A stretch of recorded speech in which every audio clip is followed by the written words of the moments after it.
मेरा नाम है माविया सना, बट हाँ मेरी ब्लॉग का नाम है MAVYEEVLOGS।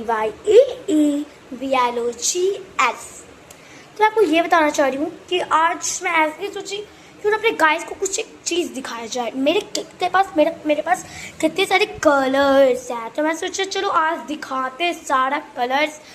तो गाइस मेरा सब्सक्राइबर्स पहले आई डोंट नो 10 या 30 आसपास था, 30 के आसपास, और अब मेरा 54 हो चुके हैं guys. I can't believe it sir guys, मैं इतनी खुशी आई डोंट बट मैं आपको आप दिखाती हूँ अपने कलर्स। जस्ट वेट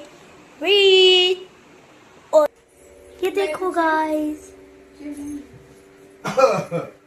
ये सारा मेरा कलर है। इसको ऊपर लगा देते चलिएगा, इसको सामान मेरा कलर कलेक्शन